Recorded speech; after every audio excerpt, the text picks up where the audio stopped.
What is going on, everyone, and welcome to r/ProRevenge. Now, today's video is all about scammers getting scammed themselves. It's a video full of perfect karma and justice, and you're gonna love it. Let's get straight into it. Scammers want access to my PC. I turn the tables and start wiping their computer. I got our home phone number long before cell phones were a common thing to have. As things have evolved, that phone number is part of my history and is utilitarian to use for things I don't want ringing on my cell phone, like 99% of anything that requires a phone number for no good reason. So I have kept that phone number alive over the years.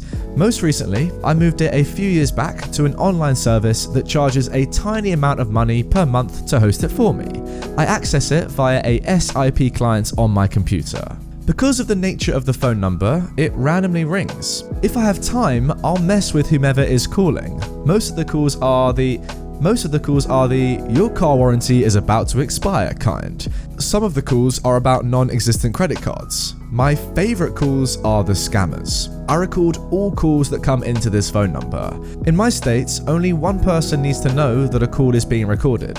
And besides, these scammers are all overseas, so I really do not care about their laws. So, when a scammer calls, I tend to answer and play along. Sometimes these calls last a few minutes before they give up on me. Today, I set a new record, a total of 1 hour of their time wasted. The call comes in as normal. I string the guy along, I play dumb, I keep them thinking I am an easy target. After 40 minutes, I tell him I have to hang up and could he call me back in an hour. To my surprise though, this idiot calls me back. So, I decided to see if I could get him to let me connect to him by continuing to play dumb. My plan is based on knowing that they have a handful of tools at their disposal, easiest of which is TeamViewer. So, I play along until they get me on a TeamViewer, but I never give them the real information on my end, and I just ask for my partner ID.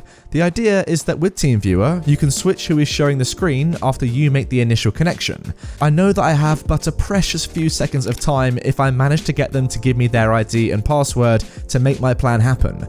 So, I have a dummy terminal set aside for all of this. I quickly write out my set of commands so I can copy them to my clipboard and launch them as soon as I get connected. Sure enough, they give me their ID and password. I'm ready and I strike. I paste the commands into a run window and let it rip. As I see the window pop up with the command prompt and the deletion of folders starts, the guy starts to stutter and asks, "What are you doing, sir?" I keep playing dumb until my connection is terminated. The files have been deleted. The scammer is fuming. He starts to curse at me. I eventually start taunting him and cursing back at him. After a while, he hangs up.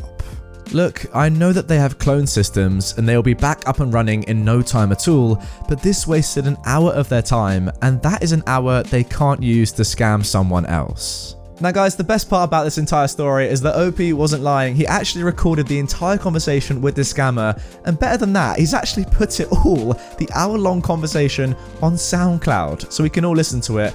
What I'm going to do is I'm going to grab a little short portion near the end right now that I've already listened to, where they're both kind of swearing at each other, OP and the scammer, once OP, starts deleting the files from the scammer's computer, and just insert that right now. Enjoy it, and I will leave the link for the entirety of the recording on SoundCloud down below in the description. Sir, you're trying to be smart, right? I'm not smart. You're trying to be very smart, man. You're trying to my computer, man. What? Why do you talk with such language? You kiss your mother with that mouth? You kiss your mother with that mouth? You curse like that to your customers? You bitch. How many sisters you have, mother? I'll you one by one.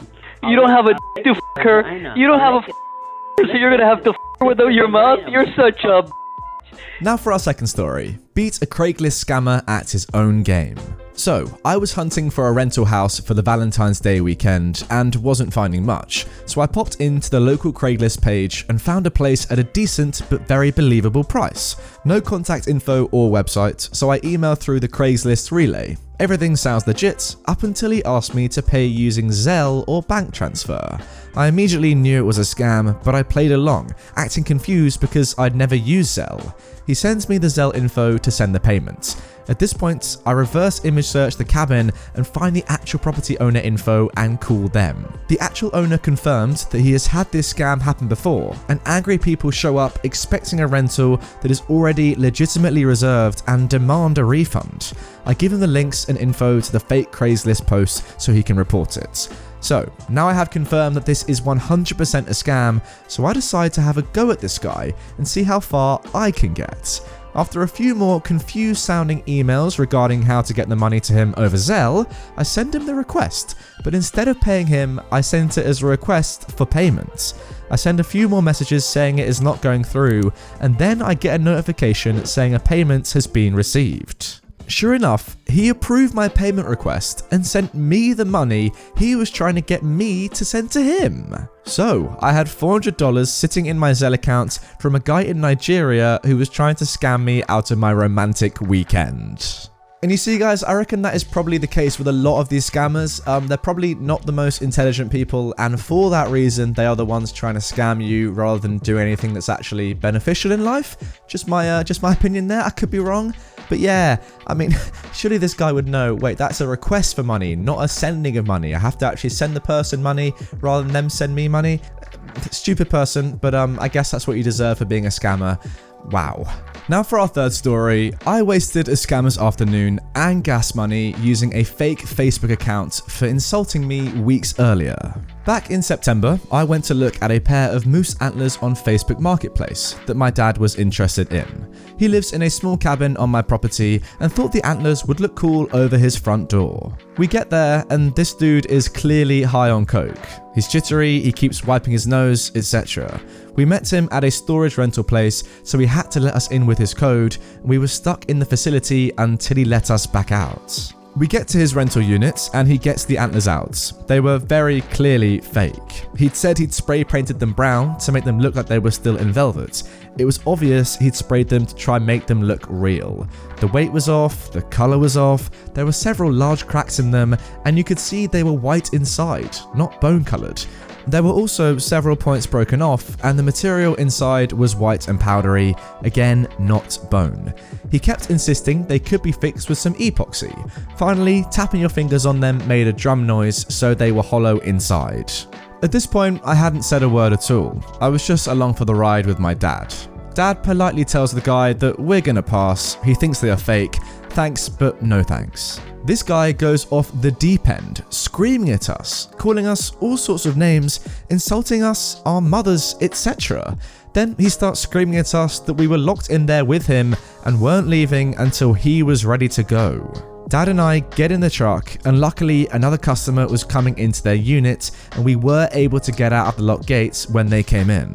We both thought it was hilarious how off the wall this guy acted and how fake the antlers looked in person. I stewed on this for a few weeks and I finally came up with a revenge plan.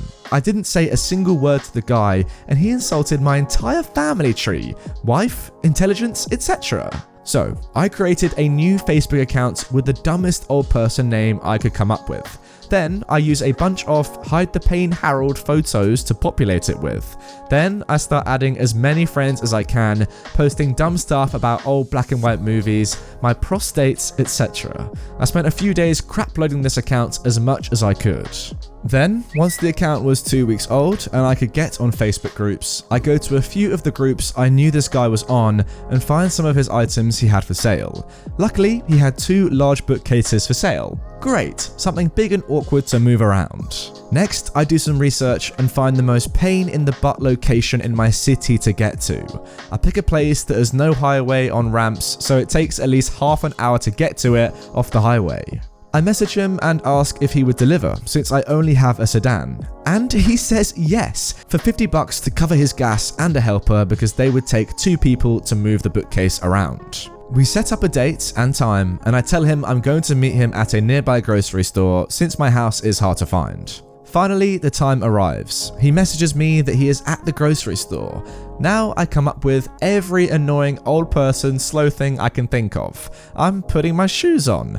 My wife is in the shower and I can't leave in case she slips. Then, oh, we've not gone anywhere in so long because of this China virus. My car battery is dead. Mr. Scammer finally asks for my address and says he will find the place. I get on Google Maps and find the most pain in the butt street to go to, knowing he's driving a full-size van and towing a trailer with the bookshelves. So I find a street in the very center of an old, badly laid out neighborhood, got on Street View and look for where the house numbers stop, and pick a number a few above that one. I test it in Google Maps, and Google Maps isn't smart enough to know that house number doesn't exist. It just points you at the end of the dead-end streets. So I relay this address. Of course, I make sure to mess it up a few times and get him lost in the process. After about 90 minutes, he messages that he can't find that house number, but he's on my street. Can I please come outside? I reply back with, no thanks. He says, no thanks what? I say, well, I walked out there and saw them, and I'm not interested in buying. My Facebook account blows up for the next hour, with him trying to call me, video chat, sending all kinds of horrible messages about how I'm a liar and a cheater. I never respond back. I check it occasionally, and about every 2 weeks, he sends me a nasty message still. The dude had no idea who it was that messed with him, or why it happened. I'm kinda debating about doing it again. Well, yeah, I can't lie, that is absolute genius, OP. What an idiot this guy is, first of all. I mean, clearly trying to sell you knockoff antlers just to try and get a quick buck. That's a horrible person right there. So yeah, completely deserved everything you did. Imagine being that guy, right? And imagine also being his mate that he's brought along with him, paying him to help deliver this incredible bookcase that is actually not going to be delivered to anyone because that person doesn't exist. You've been scammed, my dude. As a scammer yourself, you've been scammed.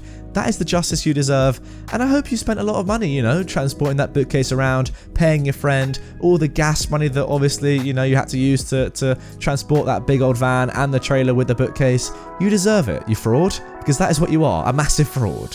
Anyway guys, that is going to do it for this episode of r/ProRevenge. A bit of a scammy episode, let's call it. All about scammers getting scammed themselves, which you love to see, because in my opinion, there is nothing worse than just a scammer, is there? I mean, what a horrible person. If you want more right away, check out this playlist. If you want to subscribe, hit this button. And if you want some cool merch, come down here and click that as well. Very, very sexy.